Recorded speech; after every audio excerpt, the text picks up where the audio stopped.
Welcome to today's deep dive, and get ready to swirl your glass because we're all about Bonarda today, a grape that's full of surprises. Let me tell you, Mm-hmm. we've got these expert notes, right? And apparently, this grape, it's like it's got a secret identity or something. Oh, tell me more.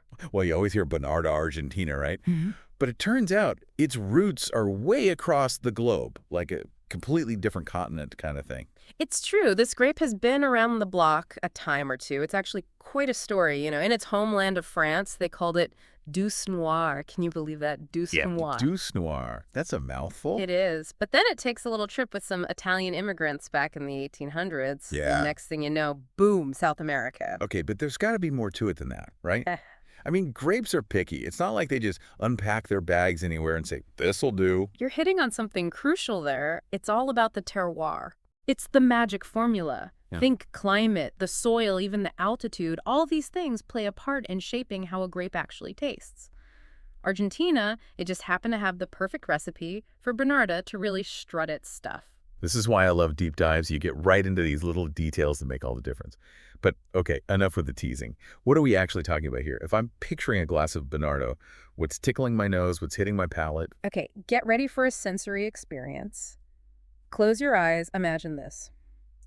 A big old bowl of ripe plums, maybe a touch of cherry for that bright juiciness, and just a whisper of blackberry to add some depth. Ooh, getting good already. Right, but Yeah. then just when you think you've got it figured out, a hint of spice comes in. Maybe a little black pepper, a touch of clove, something unexpected that makes you go, interesting. That's Bernarda's signature move. Okay, I'm officially intrigued. Those flavors sound amazing on their own, but you mentioned Bonardo being versatile. What makes it so adaptable? So you can totally enjoy it young, fresh, vibrant, all those fruits bursting in your mouth. But here's the thing, Bernarda's got stamina. It can age. And when it does, oh boy, those spicy notes we talked about, they start to deepen, get all interwoven with hints of leather and tobacco. It's like Bernarda puts on a smoking jacket and settles into a leather armchair. That's aging for you. That's quite the transformation. Yeah. But there's more, right? You said something about rosé and sparkling. Right. Bernarda's like, hold my glass, I can do it all. You get those lovely rosés, dry, crisp, perfect for a warm day. And then sparkling Bernarda. Don't even get me started. It's unexpected, but oh, so delicious. Okay, you've convinced me I need to track down a bottle or three, Yeah. especially if we're talking food pairings. I am a firm believer that the right wine can take a meal to a whole new level. What does Bonarda like to hang out with on the plate? Well, if we're talking Argentina, it's got to be grilled meats. Classics for a reason. Exactly. Imagine this. Juicy steak, char marks and all that, with a glass of Bonarda. The tannins in the wine cut through the richness of the meat. It's like a perfectly choreographed dance on your palate. Okay, I'm sold. But I'm always up for trying new things. Any unexpected pairings that make Bonarda shine? Oh, absolutely. Bonarda's got this unexpected thing for certain oriental dishes, certain flavor profiles you might not expect. Those subtle sweet notes in some of those dishes, they really make the fruit in the wine sing. Okay, I'm listening. Tell me more about how these unexpected pairings work. Well, think of the tannins in the wine as like the peacemakers, right? Keeping those bigger, bolder flavors in check. And the acidity, that's the life of the party, keeps everything lively and fresh on your palate. Sounds like a party I want an invite to. Now we've got to talk Argentina, the heartland of Bonarda, right? I read it's like the second most planted grape there. Our notes mentioned Mendoza and San Juan specifically. What makes these regions stand out? It's all about location, location, location, right? We were talking to Rar before and Mendoza. That's where things get serious. High altitude vineyards, sunshine all day long. That's how you get those big, bold Bonarda wines. Structure, complexity, the whole 9 yards. Ooh, I'm picturing a wine with a view. So Mendoza's like the sophisticated sibling. What about San Juan? San Juan's the life of the party. Think sunshine, think heat, think dryness. Those grapes get so ripe, so juicy. Remember those soft tannins we talked about? They're right at home in San Juan Bonarda. It's wild how the same grape can have such different vibes depending on where it's grown. Yeah. Talk about a sense of place, right? But let's be real, there's this elephant in the room when we talk about wine these days, and our notes mentioned it too. You're talking about climate change. Yeah, it's a big one. And the wine world, well, we're right on the front lines. Exactly. So how does this all connect to Bonarda? Well, all those classic wine regions, they're feeling the heat literally. Temperatures are changing, rainfall's unpredictable. It's tough out there for a grape. But Bonarda might just have an advantage. Oh, You're saying it could actually do well.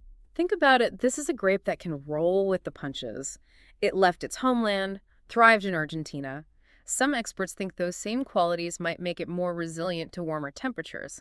Like it's already got a head start in this climate race we're all running. That's fascinating. But wouldn't that change how Bonarda tastes? I mean, if it's growing in a totally different climate, those flavors we were describing, wouldn't they be different? That's the million-dollar question. Some say those plum and cherry notes, they could get even more intense. Think jammy, concentrated, almost explosive fruit. The tannins might soften even further. You'd be sipping on something velvety smooth. Okay, now you're making me hungry. Yeah. But hold on. If climate is the main thing shaping flavor, wouldn't all Bonarda start tasting the same? What about that terroir thing we talked about? The soil, the altitude, all that. You see, you're a true enophile. Climate matters, for sure, but it's not the whole story. Just like any good recipe, there are other ingredients. The soil, yeah, the altitude, even how the sun hits those vines, it all plays a part. So even with a changing climate, a Bonarda from Mendoza would still taste different from a San Juan Bonarda. Exactly. And that's where the art of winemaking comes in, right? You've got these passionate winemakers who understand those subtle differences.